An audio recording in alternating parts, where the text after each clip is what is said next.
Nilinaw ng Malacanang na wala pang ipinatutupad na pagbabawal sa Facebook sa Pilipinas. Kasunod yan ang naunang pahayag na bukas ang administrasyon sa posibilidad na iba ng social media platforms dahil sa negatibong epekto umano nito sa kabataan. Ay kay Palace Press Officer at PCO Undersecretary Claire Castro, patuloy pang pinag-aaralan ng pamahalaan ang usapin at wala pang konkretong desisyon ukol dito. Aniya, nakikipagtulungan ng Facebook sa mga otoridad, partikular sa mabilis na pagtatanggal ng mga post na naglalaman ng fake news at karahasan. Tinawag yan ni Castro bilang magandang senyales at hinikayat ang lahat ng social media platforms na makipagtulungan sa gobyerno para mapigilan ang pagkalat ng maling impormasyon at mararahas na content.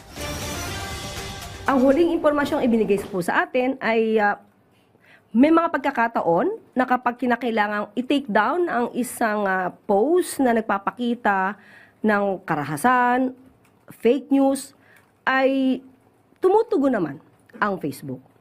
So magandang senyales po yan. Kasi para sa lahat na rin po ng mga social media platforms, maging